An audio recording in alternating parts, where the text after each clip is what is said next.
I'm sick of paying your way. The day I was promoted to vice president, my husband looked down on me as if I were trash. His mother, standing beside him, chimed in, seriously, what have you even done since you married into this family to be so shameless? Let's separate our finances. Don't you dare touch my money. I said nothing and simply nodded. My husband, Leo, must have expected me to cry or beg. He wore a triumphant expression, completely oblivious. But I immediately made a single phone call. Mr. Harrison, I need you to fire someone. Leo had no idea who had truly been supporting whom. And the next day, his world began to crumble. What on earth happened? Before our story begins, please consider subscribing and liking this video. And if you leave a comment telling us where you're listening from, we'll send a wish for happiness to find you there. It was January 2024, in the conference room of a major franchise headquarters in Chicago, Illinois. Leo Thompson, 48, had felt his heart pounding since that morning. The moment he had waited 20 years for had finally arrived. Leo Thompson, senior manager. No, as of today, vice president. Mr. Harrison, the CEO, handed him the official appointment letter and extended his hand for a handshake. Sweat beaded on Leo's palm. Taking the letter with a trembling hand, he read the title vice president printed next to his name over and over again. He was a high school graduate. At 28, he had started as an entry-level employee, and for 2 decades, he had shown up before dawn and worked late into the night. He had endured being looked down upon by his seniors and being surpassed by younger colleagues with Ivy League degrees, gritting his teeth and persevering. All that time had been for this day.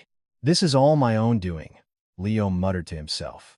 Clutching the letter to his chest, he walked to the restroom, his shoulders thrown back with pride. Standing before the mirror, Leo examined his reflection. The deep-set wrinkles on his forehead, the flecks of gray in his hair. But his eyes shone with a sharper glint than they had when he was a 28-year-old rookie. A VP with only a high school diploma. A first in this company's history, Leo said to his reflection, a smirk playing on his lips. That smile was steeped more in superiority than pride, more in arrogance than joy. That evening, a party was held to celebrate his promotion. Surrounded by his subordinates, Leo drained glass after glass of whiskey. With every congratulations, his shoulders puffed out even more. Mr. Thompson, you're incredible. How did you make it this far? The youngest team member asked. Her eyes sparkling. Fueled by alcohol, Leo's voice boomed. How? I got here because I'm damn good. I climbed this ladder with my own 2 hands, with no one giving me a boost from behind. As he spoke, his face was filled with a self-satisfied swagger. He firmly believed he was a self-made hero. The party ended after 11 p.m. Stumbling, Leo hailed an Uber.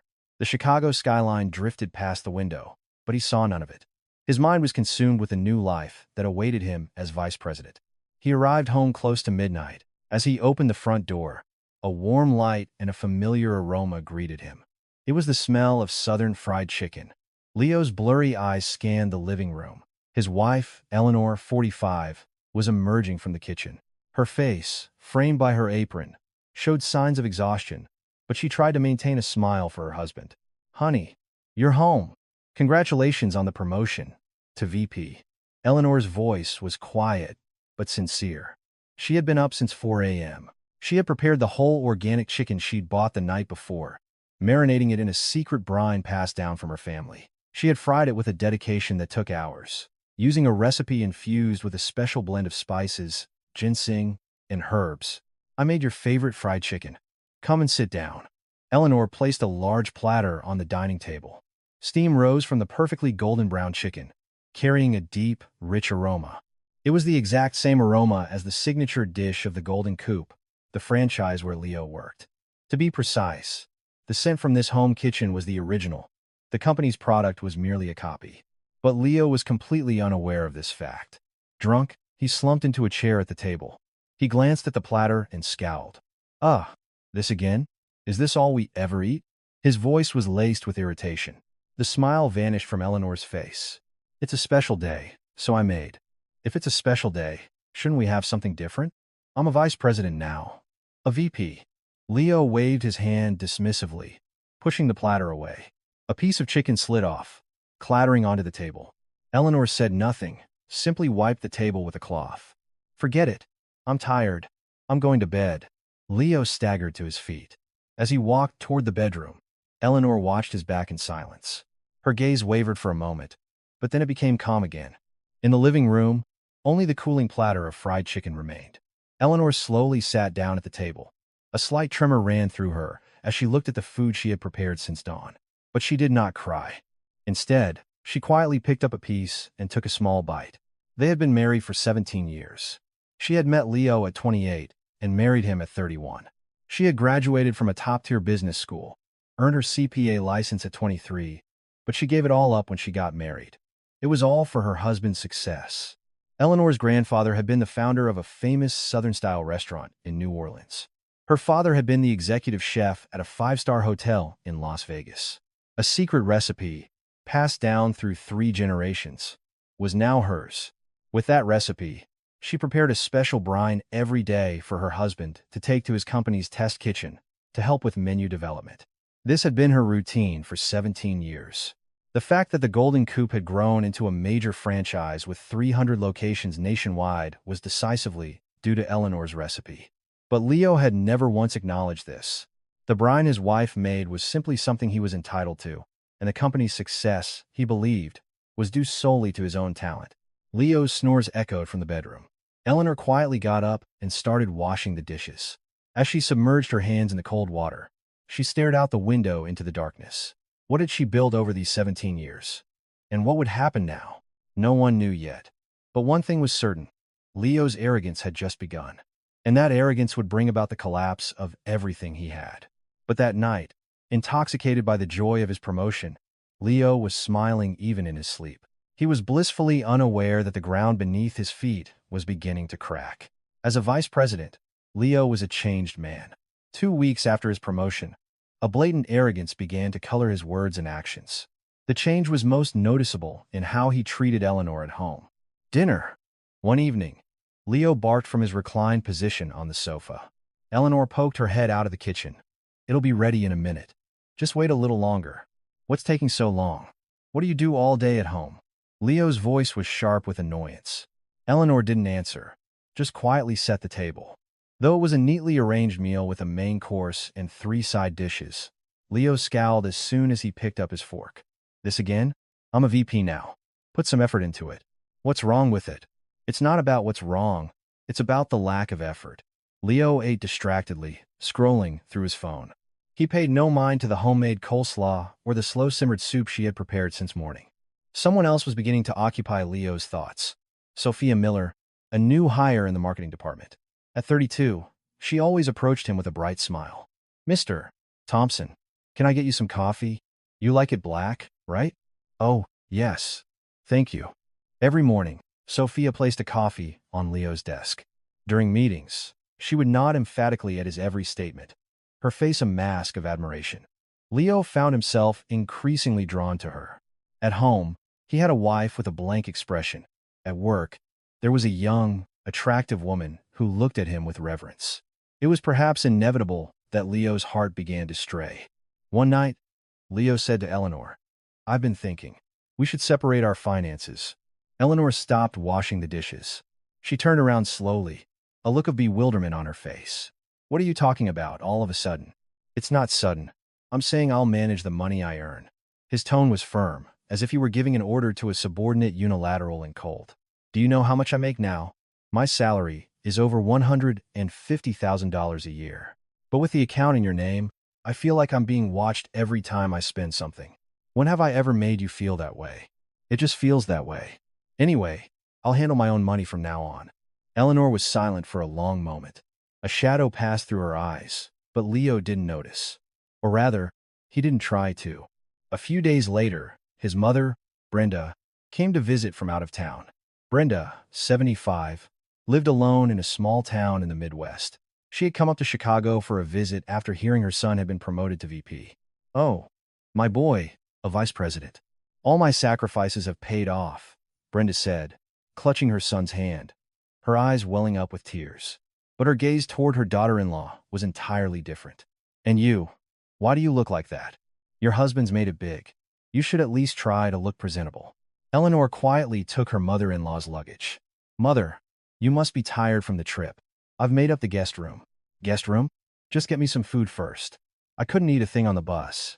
Brenda plopped down on the living room sofa. As Eleanor headed to the kitchen, she whispered to her son, "Hey, what did that one ever contribute to your success to act so high and mighty?" "It was all me." Leo nodded in agreement with his mother. Her words were music to his ears. With his mother's arrival, Eleanor's days became even more grueling. Brenda complained about everything. "What is this? The rice is too mushy. This soup is too salty. We don't eat like this back home. Did you even clean? Look at all this dust." No matter how much effort Eleanor put in, nothing pleased her. And Leo always took his mother's side. One evening, as the three of them sat at the dinner table, Brenda spoke up while picking at her food. "Leo, you should increase my monthly allowance. You know how much prices have gone up." "Of course, Mom. How much more do you need?" Leo readily agreed. In reality, of the $2,000 sent to his mother each month, $1,500 came from an inheritance Eleanor had received from her family. But Leo knew nothing about this. He assumed it all came from his salary. "What does she even do?" "Just sits at home all day," Brenda said, gesturing at her daughter-in-law with her chin. I don't know what Eleanor does with her time," Leo chimed in. Eleanor continued to eat in silence. The tips of her fingers trembled slightly, but her expression remained unchanged. "Married all these years, can't even have a child, and the house is a mess." Brenda clicked her tongue. Leo nodded, completely forgetting that 17 years ago, they had mutually agreed not to have children. That night, Eleanor stood alone on the balcony. The cold January wind brushed against her cheeks. From the living room, the sound of Leo and Brenda's laughter drifted out. A mother doting on her son, a son happy with his mother. There was no room for a daughter-in-law between them. Eleanor took out her phone and scrolled through her contacts. Her older brother, Daniel's name appeared on the screen, but she didn't call. Not yet. The next morning, Leo left for work earlier than usual. "I have a work dinner tonight, so I'll be late." "Okay," Eleanor replied calmly. Leo stood in front of the mirror, adjusting his new designer tie with a satisfied look. He didn't think about where the money for it had come from. After the front door closed, silence fell upon the house. The sound of Brenda turning on the television in the living room could be heard. Eleanor quietly went to the kitchen and began to prepare the brine. The ingredients, which she had prepared at 4 a.m., were ready. It was a task she had repeated daily for 17 years. But now, its meaning was changing. As she watched the simmering brine, Eleanor's gaze was different. It held not sadness, but resolve. Not anger, but a cold determination. The cracks had already formed. Leo was completely oblivious, unaware that the ground beneath him was splitting apart and that the fissure would soon swallow everything whole. But for now, he was captivated only by the reflection of his successful self in the mirror. One evening in February, Leo sat on the living room sofa and held out a stack of papers. It was an asset separation agreement. He expected Eleanor to cry or beg. Perhaps he even wanted to see it. "Sign this." Leo's voice was businesslike. His mother, Brenda, sat beside him with her arms crossed, glaring at her daughter-in-law. "Good. Settle this once and for all. Why should she be in charge of my son's money?" Eleanor took the documents. She slowly flipped through them, page by page, reading the contents. Leo scoffed internally. He thought she wouldn't understand the legal jargon anyway. But Eleanor was a former CPA. She had spent 5 years at a top accounting firm auditing major corporations. Documents like these were no challenge for her. It was Leo who had forgotten that. "All right," Eleanor said, looking up. Her voice was surprisingly calm. "What?" Leo blinked. This was not the reaction he had anticipated. "I'll do as you say. You want to separate our assets, right?" "Fine." Eleanor spoke with an unnerving placidity. There were no tears, no anger, nothing. Her tone was as flat as if she were discussing tomorrow's weather. Leo, in turn, felt a sense of unease. "What? No fight? She's just giving in? What's the point in fighting? This is what you want." Eleanor placed the documents on the coffee table and quietly walked into the kitchen. The sound of running water from the sink filled the silence. Brenda snorted. "Humph. Looks like she knows her place. You have to be firm with people like her." Leo nodded at his mother's words, but he couldn't shake a strange, unsettling feeling. Something was wrong. The wife he had known for 17 years wouldn't give up this easily. But his unease didn't last long. Soon, he was basking in a sense of victory. He had won, The liberating thought of being able to spend his money however he pleased washed over him. Finally, freedom. Lying in bed, staring at the ceiling, he whispered to himself. He was excited for the new life that would begin tomorrow. He could go to fancy restaurants with Sophia, buy a luxury watch. No one to answer to now. At that same moment, Eleanor was on the balcony, making a phone call. Daniel? It's me. Her brother's voice came through the receiver. Ellie? What's wrong? It's late. Daniel, can you send a moving truck over tomorrow morning? There was a brief silence. Daniel seemed to sense something in his sister's voice. You've finally decided? Yes. He handed me asset separation papers today. I can't take it anymore. Eleanor's voice didn't tremble. It was solid. Okay, I'll have one there first thing. And those documents? Grandpa's recipe books and Dad's notarized papers. Have them ready. I will. Thanks, Daniel. Hanging up, Eleanor looked around the living room. She had lived in this apartment for 17 years. But strangely, she felt no attachment. Instead, she felt a sense of relief, as if a weight had been lifted. She quietly opened the closet and began to take out her clothes, one by one, packing them into suitcases. She worked silently until dawn. The next morning, Leo woke up later than usual, having slept poorly in his excitement. As he walked into the living room, he sensed something was off. It was quiet, too quiet. Normally, he would hear the sound of something cooking in the kitchen, the smell of coffee brewing. But today, there was no sound, no smell. Eleanor? Leo looked into the kitchen. No one was there. The stove was cold. The dining table was bare. What? Is she still asleep? Leo headed to the master bedroom. He opened the door, but Eleanor wasn't there either. The bed was neatly made, as if no one had slept in it. It was then that Leo realized something was terribly wrong. He yanked open the closet. Eleanor's clothes were gone. The cosmetics on her vanity, the personal items in her drawers all vanished. The space was clean, as if no one had ever lived there. What is this? Leo's voice trembled. His heart began to race. He ran back into the living room, looking around frantically. Then he saw a note stuck to the refrigerator. I only took what was mine. You can check. It was just 2 sentences. That was the final farewell to their 17-year marriage.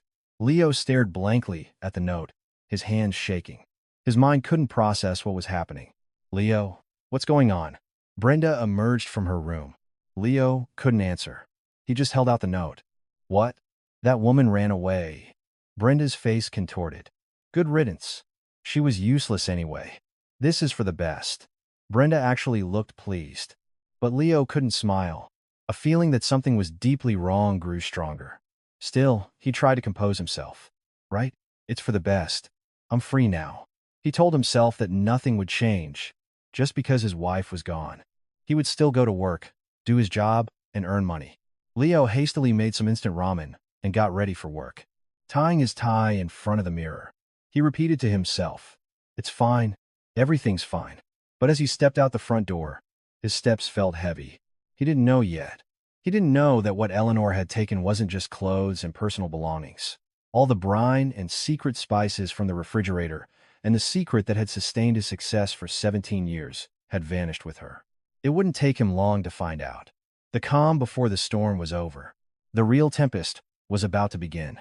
The day after Eleanor left, Leo went to work as usual. The ramen he'd had for breakfast left him feeling empty, but he dismissed it as a minor inconvenience. Without a wife, he could just eat out, and the laundromat could handle his clothes. He even felt a sense of freedom. Mr. Thompson, you don't look so well, Sophia said, handing him a coffee with a concerned expression. Leo squared his shoulders. No, I'm fine. Just had a late night. He didn't mention that his wife had left. He didn't think he needed to. Not yet. That afternoon, a new product tasting was held in the headquarters conference room. It was a tasting of the Golden Coop signature fried chicken, a regular monthly event. As the new VP, Leo sat at the head of the table. The executive chef brought out a platter of freshly fried chicken, steam rising from it. With a practiced motion, Leo picked up a piece and took a bite. In that instant, his expression subtly changed. Something was different. It was clearly the same recipe, but it lacked the deep, complex flavor he was used to. The savory richness that usually coated his tongue was gone, replaced by a bland, hollow taste. Does this seem a little different today? Asked the marketing director sitting next to him, cocking his head. Other executives started putting their pieces down. It feels like something's missing. The flavor is shallow. It wasn't like this before. Murmurs filled the room. Leo, struggling to maintain a neutral expression, said, "Perhaps the ingredients weren't up to par today. I'll have the kitchen look into it." After the meeting, Leo went straight to the main kitchen. The head chef, Chef Marco, greeted him with a flustered look. "Mr. Thompson, I don't get it either. I've remade it 3 times. I followed the recipe exactly, but the flavor just isn't there." "You followed the recipe?" "Yes, exactly. Same ingredients, same timing, same temperature control. But it just doesn't taste the same." Leo looked around the kitchen. Everything was in its place. The fryers, the ingredients, the utensils. But something was missing. Suddenly, a thought struck him. Eleanor. Since the beginning of their marriage, Eleanor had prepared a special brine twice a week. It was a unique concoction made with chicken stock and vegetables. Leo would take it to the company kitchen, and they would use it as the base for marinating the chicken. But he had never understood how crucial it was. It was just something his wife did, something he took for granted. He had never once considered that the brine was the key to the Golden Coop's signature taste. No way, Leo thought. He rushed out of the office and drove home. Stuck in rush hour traffic, the drive took twice as long as usual, and he tapped impatiently on the steering wheel. Arriving home, he burst through the door and ran to the kitchen. He flung open the refrigerator door, and then he froze. It was empty. The large containers of brine that Eleanor always kept stocked were all gone. The special spice blend stored in the freezer, the recipe notes tucked away in a drawer all gone. It was as if they had never existed. Leo searched every corner of the kitchen. He opened cabinets, rummaged through drawers, even checked under the sink. But there was nothing. "I only took what was mine." Eleanor's note from yesterday came back to him. She had meant it literally. She had only taken what was hers. The problem was, what was hers was far more than Leo had ever imagined. That night, Leo couldn't sleep. Lying in bed, staring at the ceiling, he thought about the brine Eleanor used to make, the recipe she said was passed down from her family. He vaguely remembered her mentioning it early in their marriage, but he had dismissed it as unimportant. Was it really that important? He asked himself. But there was no answer. The next morning, the worst news arrived. Angry calls from franchise owners started flooding in. Leo's phone rang nonstop. "Mr. Thompson, what is going on?" "Since yesterday, customers have been complaining that the taste is off." It was the owner of the Denver franchise. His voice a mix of anger and confusion. "Please remain calm. We're looking into it now." Looking into it? A regular customer of 10 years just told me he's never coming back. 10 years. As soon as he hung up, another call came in. The Phoenix franchisee. "Mr. Thompson, I'm getting yelled at by customers right now. Why does it taste like this?" "It's not the same." Leo apologized profusely, but the calls kept coming. From Chicago, Atlanta, Miami, the same complaints poured in from all over the country. By lunchtime, the situation had escalated. The number of complaints filed with corporate customer service exceeded 300 inches a single day. Social media was buzzing with posts about the Golden Coop's change in taste. One-star reviews flooded their pages. Leo convened a meeting with the executives. "What the hell is the problem?" Mr. Harrison slammed his fist on the table. In his 60s, he was a veteran of the restaurant industry for 30 years and had never faced a crisis like this. "The recipe is the same. The ingredients are the same. But the taste?" The head chef mumbled. His head bowed. "The taste is different even though everything is the same? That makes no sense." Mr. Harrison's gaze fell on Leo. "VP Thompson, you're in charge of quality control, aren't you? Has anything changed?" Leo bit his lip. He hesitated, unsure if he should confess. What would happen if he told them his wife had left and taken the brine recipe with her? I'll look into it," he managed to say. "Mr." Harrison's eyes narrowed, but he didn't press further. After the meeting, Leo collapsed into his office chair. His mind was a mess. The things he had taken for granted for 17 years were falling apart. The brine his wife made every morning, the spice blend she handed him, the recipe notes in the kitchen only after they were gone did he begin to see their value. Was it really that important? He muttered to the empty room, but it was too late. Eleanor was gone, and what she had taken would not be coming back. Returning to his empty home that evening, Leo stood before the empty refrigerator. His mother, Brenda, grumbled from behind him. "When's dinner?" "It's been nothing but ramen since that woman left." Mom, that's not the problem right now. What's the problem? Can't even eat because one woman is gone? Brenda had no grasp of the situation's gravity. Leo didn't answer. He just closed the refrigerator door and walked into the living room.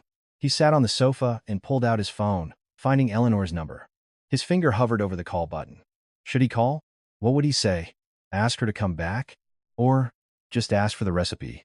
But he couldn't bring himself to press the button. His pride wouldn't allow it. Just a few days ago, he had been belittling and mistreating her. To now crawl back asking for help was unthinkable. He put the phone down. It's fine. We'll figure something out without the recipe. He tried to reassure himself, but his voice lacked conviction. That night, for the first time, Leo felt fear. A chilling terror that everything he had built could collapse washed over him. But he refused to acknowledge it. Not yet. Through the window, he could see the Chicago night sky. It was a dark, cold February sky. And in that darkness, Leo saw his own future. He didn't know yet that this was only the beginning. The real storm had yet to arrive. A week after Eleanor left, the situation at the company, far from improving, had worsened. The franchise owner's complaints grew louder, and the corporate customer service line was on the verge of collapse. But for Leo, a more immediate problem had emerged. On a Saturday morning, the doorbell rang. When Leo opened it, a familiar face stood there. Mr. Gable, the owner of the apartment building. The man, in his late 60s, wore an unusually stern expression. Mr. Thompson, we need to talk. Ah, yes. What is it? Leo led Mr. Gable into the living room. His mother, Brenda, glanced out from her room before disappearing again. Mr. Gable got straight to the point as he sat on the sofa. When are you going to pay this month's rent of $3,500? Leo blinked. He thought he must have misheard. $3,500? I thought it was $1,800. Mr. Gable let out a short, incredulous laugh. Mr. Thompson, did you not know the rent for this place has always been $3,500? Your wife always sent the other $1,700 separately. Leo felt his mind go blank. My wife? Yes. Every month on the first, $1,700 was auto-deposited from Mrs. Thompson's account. We get $1,800 from your account and $1,700 from hers. It's been that way for 17 years. Leo felt his legs give way. He gripped the armrest of the sofa to steady himself. But this month, the payment from your wife's account didn't come through. That's why I'm here to check. Mr. Gable's words echoed in his ears. Leo was speechless. For 17 years, he thought he was only paying $1,800 in rent, when in reality, his wife had been covering nearly half of it. I'll check and get back to you. Leo stammered. Mr. Gable nodded and stood up. Please sort it out quickly. Otherwise, I'll have no choice. After the door closed, Leo sank to the floor. His mind reeled. It wasn't just the rent. Suddenly, other expenses came to mind.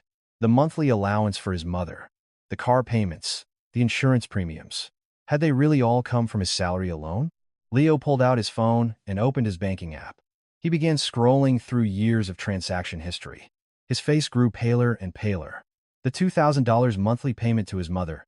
Leo had assumed the full amount was debited from his account. But in reality, only $500 came from his account. The remaining $1,500 was being transferred directly from Eleanor's account to his mother's. What is this? Leo sat there, stunned, the phone still in his hand. It felt like the world he knew was collapsing. Just then, his mother, Brenda, came out of her room. What? Why are you sitting there like that? What about food? Leo slowly looked up at his mother. Mom, how much is the allowance I send you? What are you talking about? It's $2,000. Did you know that $1,500 of that was Eleanor's money? Brenda's expression hardened for a second, but it quickly returned to normal. So what? It's perfectly normal for a wife to support her mother-in-law. Leo was at a loss for words. His mother had known. She had known and still mistreated her daughter-in-law. Still called her a useless freeloader. Leo, don't make a big deal out of nothing. Between a husband and wife, what's mine is yours. My son's money was involved, wasn't it? Brenda said casually and headed to the kitchen. Leo watched her go, overcome with an unidentifiable emotion. Was it anger? Shame? Or both? On Monday morning, an even bigger disaster awaited Leo at work. A group of franchise owners had gathered in the main conference room. The 15 or so faces were grim with anger. Mr. Thompson, what in God's name is going on? The Denver franchisee slammed his hand on the table.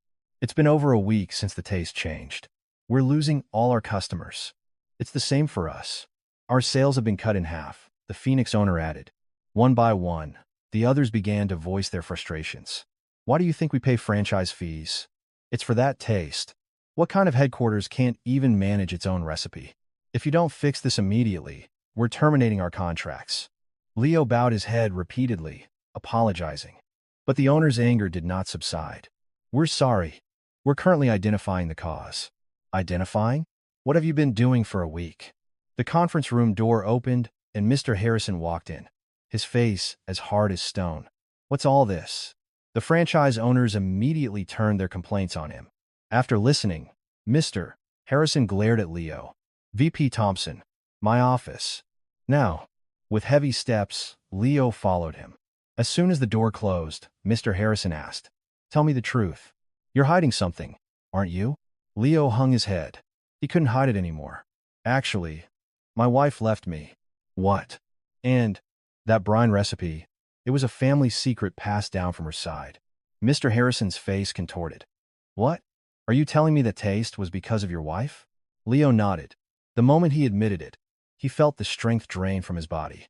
For 17 years, my wife made that brine, and I brought it in. I didn't know it was that important. Mr. Harrison was silent for a long time. Then, he spoke slowly. Are you telling me that for 17 years, our company's core recipe was in your wife's hands, and you only just realized this now? I'm sorry. Sorry? You think sorry is going to fix this? Mr. Harrison's voice rose. Leo bowed his head lower. We have 300 franchises at risk. We've already received over 50 termination notices. How are you going to take responsibility for this? Leo couldn't answer. There was nothing he could say. That evening, Leo returned to his empty home. He collapsed on the sofa and stared at the ceiling. A whirlwind of thoughts spun in his head. His wife had paid for half the rent. Most of his mother's allowance came from his wife's money. The company's core flavor was his wife's recipe. All these truths came crashing down on him at once. What have I done? He asked himself. He had prided himself on climbing up from the bottom over 20 years. He believed it was all his own merit. But in reality, his wife's money and her recipe had been propping him up the entire time. And he had been completely oblivious. Or perhaps he had chosen to be. His mother, Brenda, came into the living room. What about dinner? Mom, I'm not in the mood to eat right now. What? What is it now? Leo didn't respond. Brenda clicked her tongue and grumbled. What kind of man gets so pathetic? All this fuss, because one woman is gone. Her words pierced him like a knife. But Leo didn't argue back. He now knew he had no right to. Darkness fell outside. Leo picked up his phone and stared at Eleanor's number. Should he call? Should he apologize? But his fingers wouldn't move. It wasn't because of pride anymore. It was because he no longer knew what to say. Everything he had taken for granted for 17 years was crumbling. And Leo finally realized that the castle he thought he had built was a castle of sand. And its foundation, from the very beginning, had been Eleanor. March arrived. The situation at the company was still dire. Franchisees continued to terminate their contracts, and those who remained were filled with distrust for the headquarters. Leo went to work every day to a barrage of insults. The only person who offered him any comfort was Sophia Miller. Mr. Thompson, you look so stressed lately, Sophia said, handing him a coffee with a worried look. Leo managed a weak smile. Is it that obvious? Of course. You look exhausted. Are you even eating properly? Sophia's voice seemed to hold genuine concern, at least to Leo. I haven't had much time to eat. You can't do that. Your health is the most important thing. Sophia placed a sandwich on his desk. I bought this for breakfast, but you should have it. I'm on a diet anyway.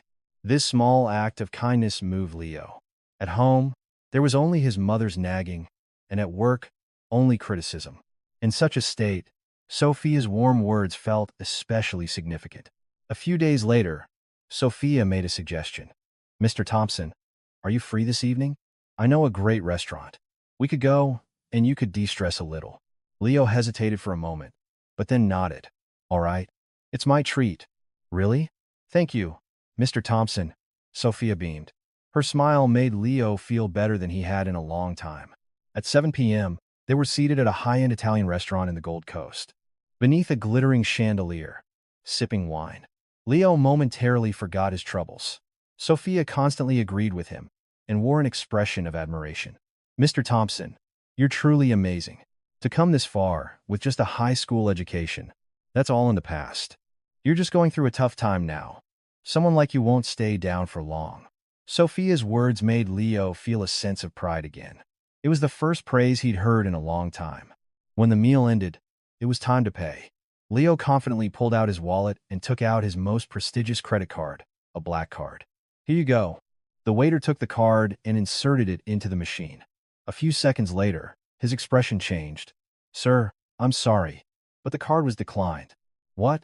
Leo's face stiffened. That was impossible. Try it again.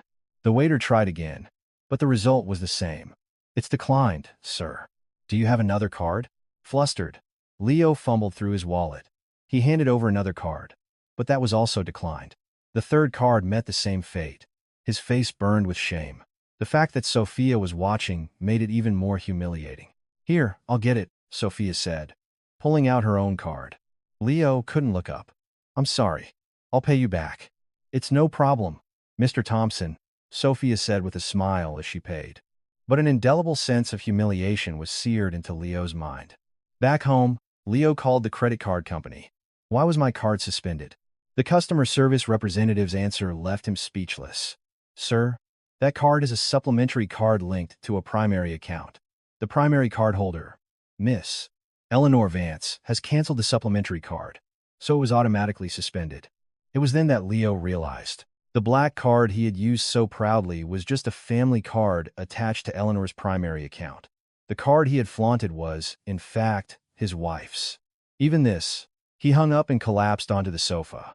It felt like his pride was shattering into a million pieces. From the next day, Sophia became even more proactive in her approach to Leo. She had a hidden agenda. She was an industrial spy planted by a rival franchise, Dixie's Finest, owned by her uncle. Her original mission was to steal the Golden Coup's core recipe, but with Eleanor's departure, the recipe itself had vanished. Sophia reported to her uncle. Uncle, the recipe was only in that woman's head. There are no written copies. Her uncle's voice came over the phone. Then we moved to Plan B. Destabilize the company from the inside. Create chaos that we can exploit.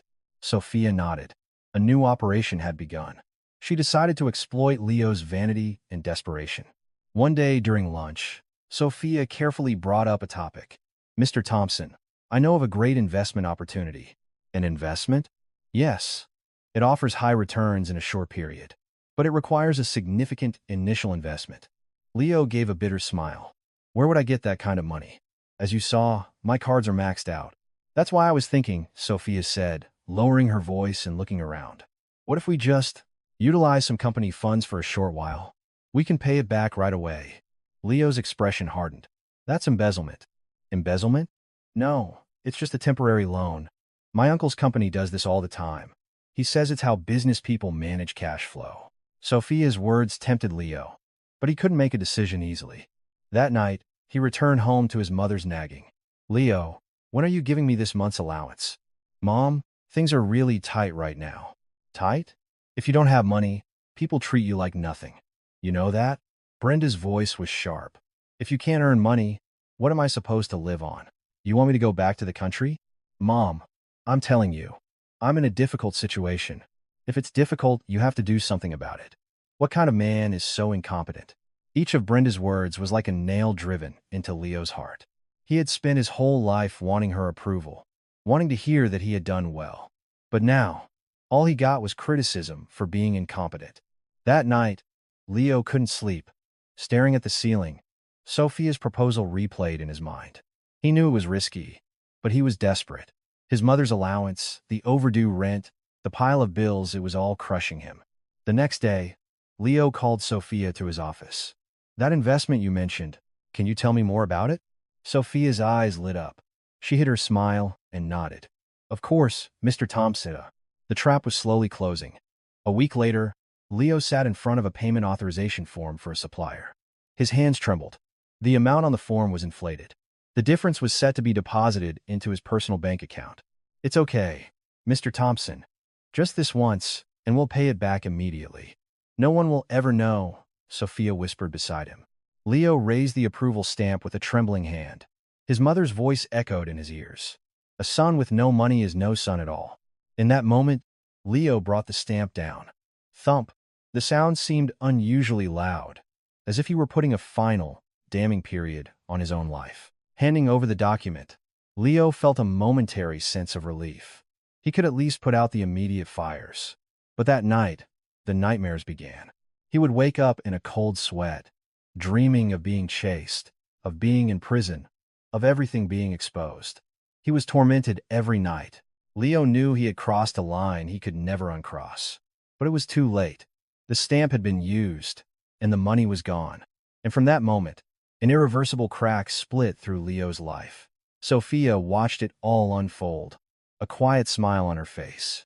Her plan was proceeding perfectly. It was April.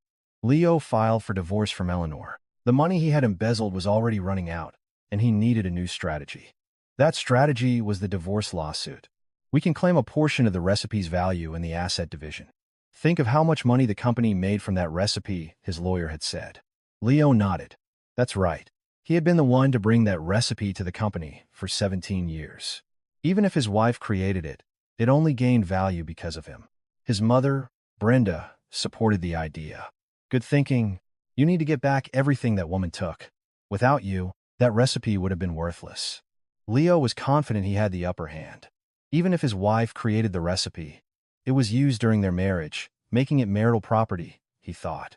Besides, he was a VP with 20 years of experience, and she was just a housewife with a long career gap. He believed it would be no contest. The first hearing was held in the first week of June at the Cook County Domestic Relations Division. Leo, dressed in a sharp suit, walked in confidently, but the sight of Eleanor sitting at the opposing table made him pause. She was different. Dressed in a tailored business suit, there was no longer any sign of exhaustion on her face. Instead, her eyes were calm and resolute. And next to her sat a sharp-looking man in his late 40s, Daniel Vance, Eleanor's older brother and one of the most respected family law attorneys in the state. Daniel Vance. Counsel for the respondent, Daniel said as he rose. His voice was low and calm, but it held an unshakable confidence. Leo's lawyer began the attack. Your Honor, the plaintiff claims the value of the recipe developed by the respondent during the marriage as marital property and requests its division. This recipe was used for the core menu of the plaintiff's company, generating substantial profits. The judge nodded, reviewing the documents. The respondent's position? Daniel slowly stood up, a thick file in his hand. Your Honor, the plaintiff's claim is factually incorrect. The recipe in question was the respondent's separate property, owned prior to the marriage. Leo's eyes widened. He didn't understand. Daniel opened his file and continued. This recipe was created in 1985 by the respondent's late grandfather, Mr. Alistair Vance. Mr. Vance was the founder of Vance's Kitchen, a celebrated Southern restaurant in New Orleans. A murmur went through the courtroom. Leo listened, stunned. Subsequently, the respondent's late father, Mr. Charles Vance, further developed this recipe while serving as the executive chef at a five-star hotel in Las Vegas. Both men formally bequeathed the recipe to the respondent before their passing. This is a family secret passed down through 3 generations. Daniel submitted his first piece of evidence. Exhibit A. The original, handwritten recipe notebooks of Alistair and Charles Vance, with entries from 1985 to 2005. The old, faded notebooks were passed to the judge. Exhibit B. A certificate of culinary originality from the American Culinary Federation, verifying this recipe's unique composition. Exhibit C.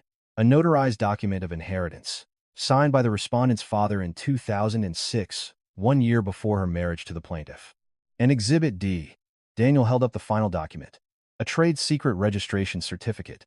The respondent registered this recipe as a trade secret with the U.S. Patent and Trademark Office in 2007, 1 month after her marriage. Leo felt like he couldn't breathe. He had no idea Eleanor had been so prepared. The judge reviewed the documents. So, the respondent's argument is that this recipe is premarital, separate property? That is correct, Your Honor. Ownership of the recipe has always belonged solely to the respondent. The plaintiff merely acted as a courier. delivering it to his company. Daniel's voice grew sharp. And we have a counterclaim against the plaintiff. Leo's heart sank. First, for 17 years, the plaintiff provided the respondent's recipe to his company without her consent, reaping personal benefits in the form of promotions and bonuses.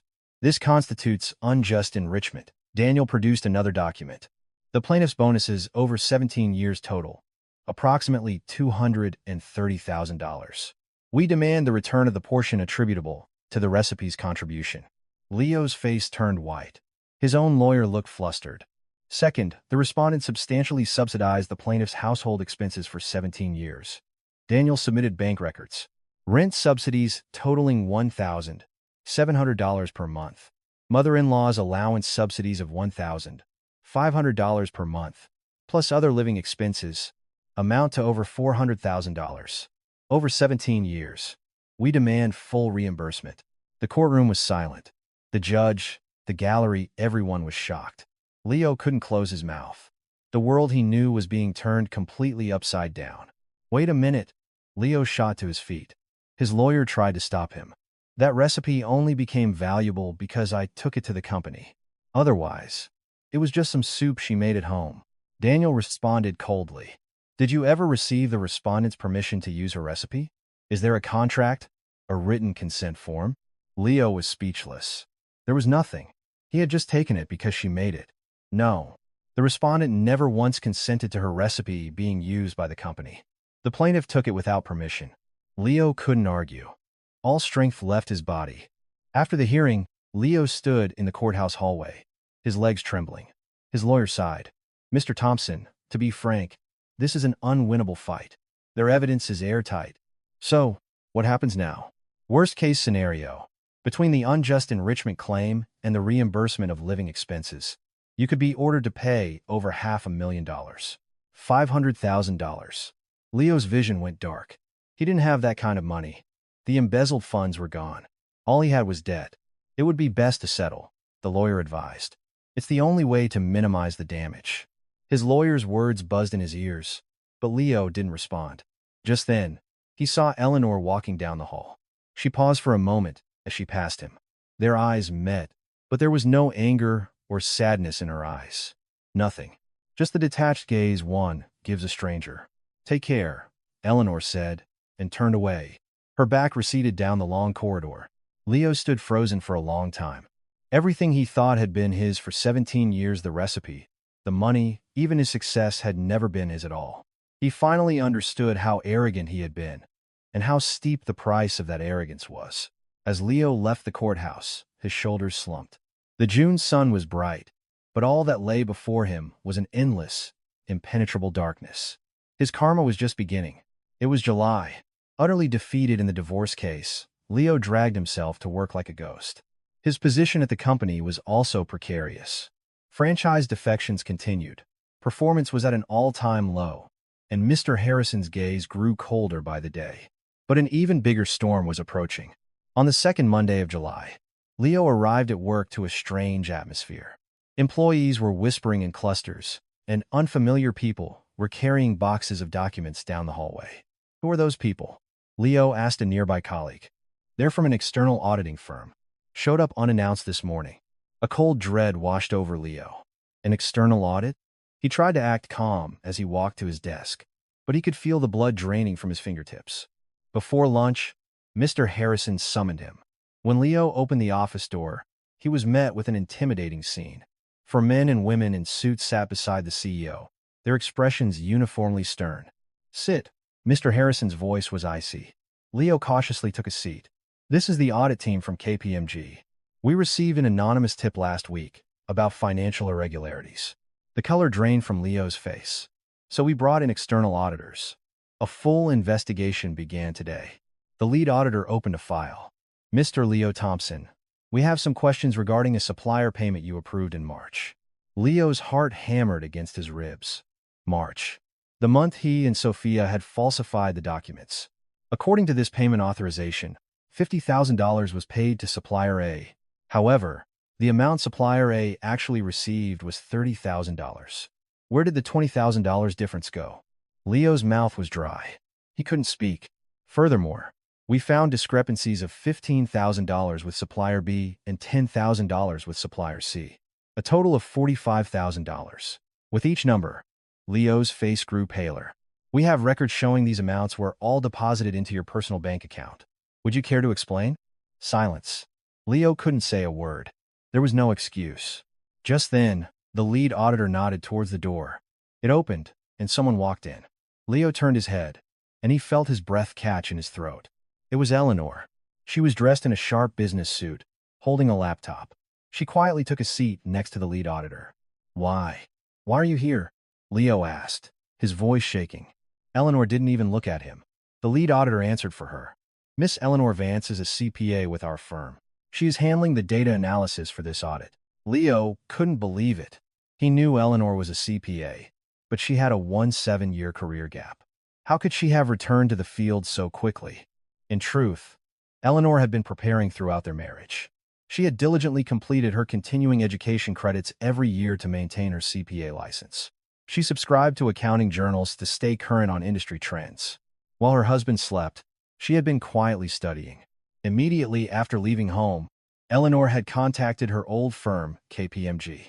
Fortunately, her stellar performance from her previous 5 years there was still remembered, and the firm was in need of an auditor with experience in the food and beverage industry. They welcomed her back. After a 3-month retraining program, she rejoined the audit team and was assigned to the Golden Coop case. Of course, Eleanor had disclosed her relationship with her ex-husband to her superiors. The firm reviewed the potential conflict of interest.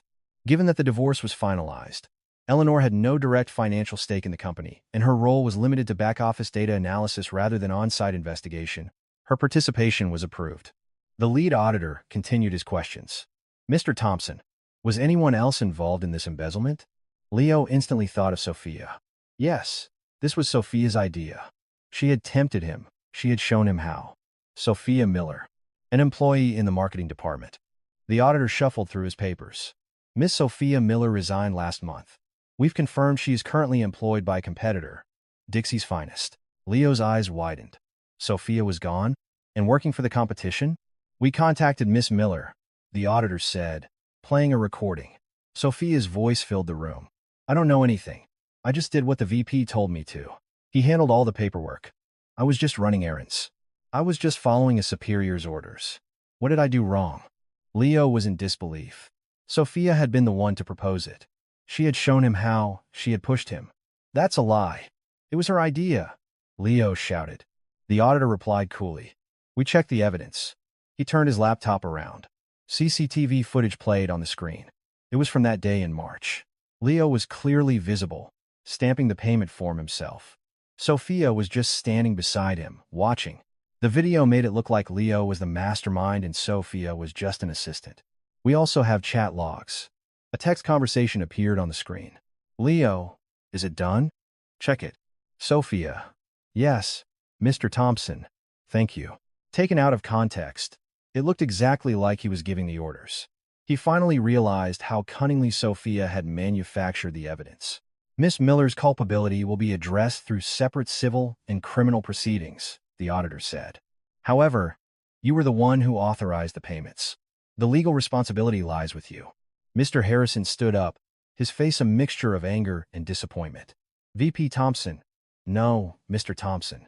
The change in title made Leo's stomach clench. We worked together for 20 years. I trusted you, promoted you to VP. I never thought you would betray me like this. Sir, Enough. I don't want to hear it. Mr. Harrison cut him off. You're fired, effective immediately. Repay the full amount embezzled, or we press criminal charges. Leo's world went black. His legs gave out, and he almost slid off his chair. Get out. At the CEO's command, Leo stumbled to his feet. He stopped at the door and looked back. Eleanor was still seated, looking at her laptop screen. Eleanor, he pleaded, his voice trembling. She finally looked up, but her expression was impassive, as if addressing a stranger. Please, help me.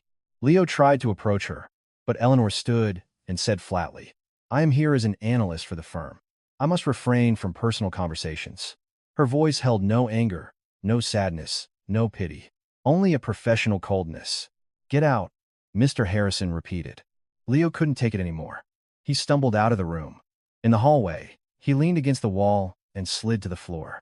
He could feel the stares of his colleagues, hear their whispers, but no one approached him. His phone rang. It was his mother, Brenda. "Leo, what about my allowance this month?" "Mom, I've been fired." There was a brief silence on the other end. "What?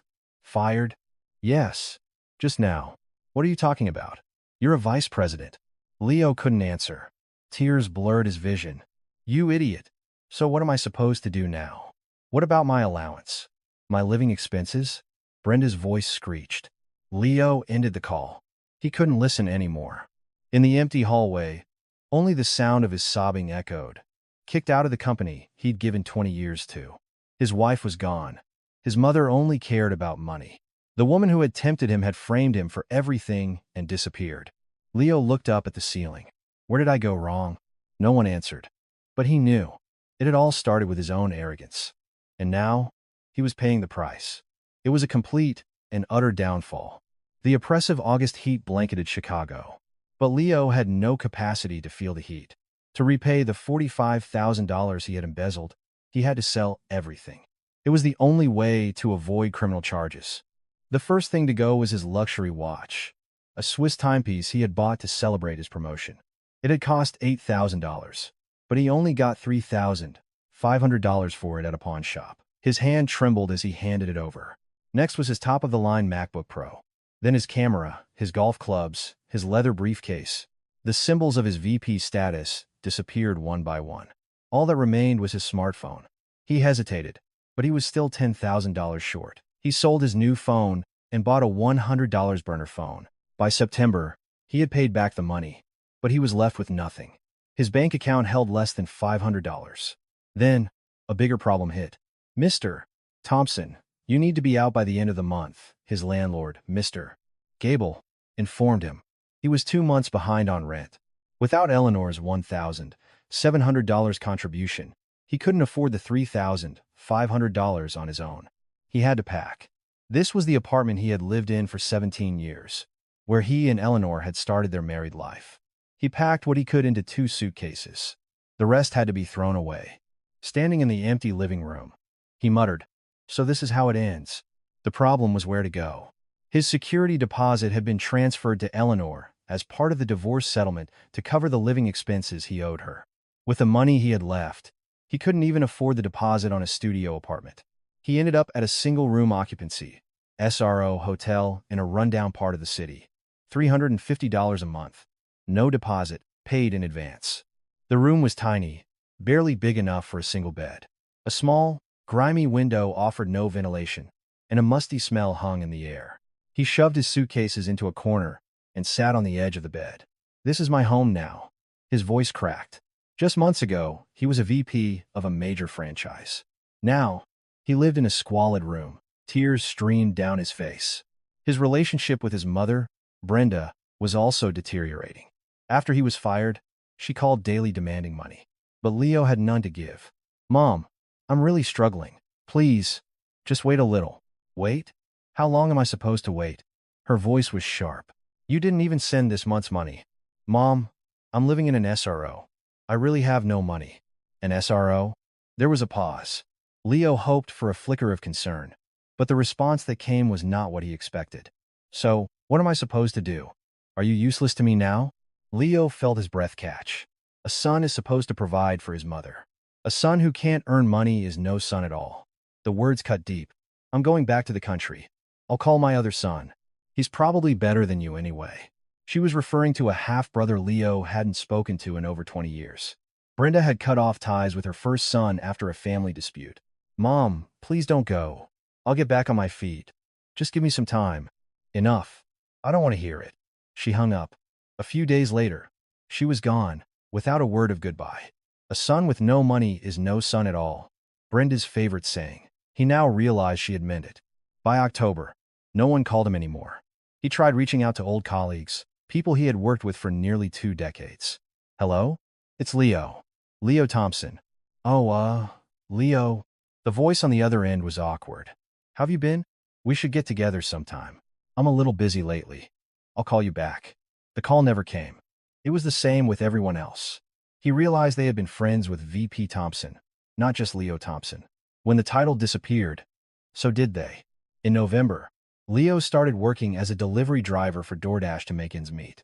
On his first day, wearing a helmet and straddling a rented scooter, he felt a strange disconnect. Just months ago, he was sitting in the back of Uber's. Now, he was delivering food in the rain. "Your takeout," he said to a young woman who opened her door. She didn't even look at him. "Just grab the food." "Keep the change," she said, shutting the door. He looked at the 2 quarters in his hand. An ache filled his chest. But there was no time for self-pity. His phone buzzed with the next delivery notification. One night in December, he returned to his room and collapsed onto the bed. His whole body ached. He stared at the ceiling. A year ago, at this very time, he had been giddy with the prospect of his promotion, buying new suits, and admiring his reflection. "It's all my doing," he had thought. "My time has come." And now, he was a delivery driver living in an SRO. How did I end up like this? He knew the answer. It was his arrogance. He took his wife's devotion for granted. He refused to acknowledge that her recipe was the foundation of his success because it would have wounded his pride. He thought his mother's love was real, but it was a love for his money. He thought his colleague's friendship was genuine, but it was just respect for his title. The only person who had truly cared for him was Eleanor, and he had treated her the worst. He had disrespected her, insulted her, and thrown her away. Tears fell from his eyes. "Eleanor, I'm so sorry," he whispered into the empty room. But his apology would never reach her. It was far too late. The cold December wind blew outside. Leo curled up under the thin blanket. He couldn't find a reason to live, but he didn't have the courage to die. He just endured, day by day, his soul an empty shell. 5 years passed. It was the fall of 2029. The streets of Chicago were as bustling as ever. The world moved on as if nothing had happened. Leo, now 53, was still a delivery driver. The only thing that had changed was that he had grown accustomed to the life. He rode his scooter from dawn till dusk, through rain, snow, heat, and cold. He kept moving because if he stopped, he would think. It was a normal day, a Saturday afternoon in October. A delivery notification popped up on his phone. Catering order, River North, for 0.2 miles. Catering gigs were tough because of the volume, but they paid well. He accepted without a second thought. He picked up the food and headed to the address. The navigation led him to a large, modern building. A crowd was gathered outside. Wreaths of flowers lined the entrance, and a large banner hung overhead. It was some kind of event. Leo parked his scooter, unloaded the boxes, and read the banner, celebrating the grand opening of the 50th Eleanor's Table restaurant. His heart stopped. Eleanor's Table. He knew the name. It was a rapidly growing Southern comfort food franchise that had been gaining popularity for a few years. He had seen news stories about its famous fried chicken and its nationwide expansion. It can't be, he thought. It had to be a different Eleanor. But a strange feeling pulsed in his chest. He walked into the building. The lobby was lavishly decorated. A woman stood smiling radiantly in a large photograph on the wall. She wore a tailored suit, her eyes confident and bright. It was Eleanor. Leo froze. It was the first time he had seen her face in 5 years. She looked completely different. The tired look was gone, replaced by a powerful, luminous presence. Below the photo, a caption read, "A taste 3 generations in the making. A legacy for 100 years to come. Eleanor Vance, CEO." His legs felt weak. That recipe, the recipe he had taken for granted, had become this massive enterprise. Just then, he heard a commotion. "The CEO is here." People parted to make way, and through the crowd walked Eleanor. At 50, she was more stunning than ever. Her hair was elegantly styled, her stride was confident, and a relaxed smile played on her lips. A handsome man, about her age, walked beside her, his hand gently on her back as he whispered something that made her laugh. It was a knife to Leo's heart. As she drew closer, Leo ducked his head. He didn't want to be seen, not like this. But she stopped in front of him. "You have the delivery?" Her voice.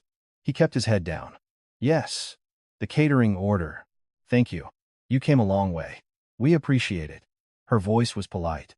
The voice of a business owner addressing a service worker. Slowly, Leo raised his head. Their eyes met. For a fraction of a second, he saw a flicker of recognition in her eyes. She knew it was him. How could she not? He searched her eyes for something: anger, resentment, sadness, anything. Any emotion directed at him would have been a comfort. But there was nothing. No anger, no sadness, no pity, no contempt, nothing. It was the look one gives a complete stranger on the street. No, even a stranger might elicit curiosity. Her eyes held not even that. It was complete and total indifference. Eleanor opened her purse, took out a $20 bill, and pressed it into his hand. "Thank you for your hard work. Keep the change." Her voice was still kind, but it was the generic kindness one shows to a delivery person, a janitor, a security guard. There was nothing special in it for him. "Eleanor," he whispered, his voice trembling. But she had already turned away. She didn't stop. She took her partner's arm, smiled, and walked into the crowd. Someone called out, "Miss Vance. A few words, please." She smiled brightly and headed toward a small stage. Leo stood there, unable to move. The $20 bill was crumpled in his fist. He finally understood. The cruelest thing wasn't hatred or revenge. It was complete indifference. To Eleanor, he was already nothing, not even worth hating or resenting. Just one of countless faces passing by. Their 17 years together had been completely erased from her life. He stumbled out of the building. Standing by his scooter, he looked up at the clear autumn sky. And under that bright sky, Leo wept. Silently, endlessly. He pulled out the $20 bill and smoothed it out. It was just an ordinary bill, but it was the final remnant of his 17-year marriage. It's over, he thought. Really over. A small part of him had always hoped that one day they would meet again, that he could apologize, that he could be forgiven, or even if not forgiven, that she would at least remember him. But that too was a delusion. Eleanor had moved on. She had built a new business, found a new partner, and was living a new life. In her life, the person named Leo Thompson had been completely erased. Only he was stuck, 5 years in the past, unable to escape his regret and self-loathing. He got on his scooter. From inside the building, he heard a round of applause. Eleanor must have finished her speech. Cheers and celebratory music filled the air. Leo listened for a moment, then slowly drove away. The brightly lit building, the laughter, the celebration, it all grew smaller in his rearview mirror. He drove with his eyes fixed forward. He had nowhere to go. All he could do was keep driving. The setting sun painted the sky in hues of orange and purple. Leo stopped his scooter on a bridge over the Chicago River. He leaned against the railing and looked at the water. He remembered himself 5 years ago. The arrogant man who smiled at his reflection, who shouted, "It's all my doing." The man who had pushed away his wife's special meal. That man was gone. All that was left was an old delivery driver who had lost everything and was trapped in an eternal prison of regret. "I'm sorry, Eleanor," he whispered, but the wind carried his words away, unheard. He got back on his scooter. A notification buzzed on his phone. New order, Lincoln Park, 5.8 miles. He pressed accept, and he started driving again, carrying his unending regret with him forever. If today's story left even a small echo in your heart, we hope you'll visit us again sometime. If you can, please leave a kind word for the protagonist of our story. That kindness might just be what helps someone else get through their tomorrow. We are sincerely cheering for your today and your tomorrow. Thank you for listening.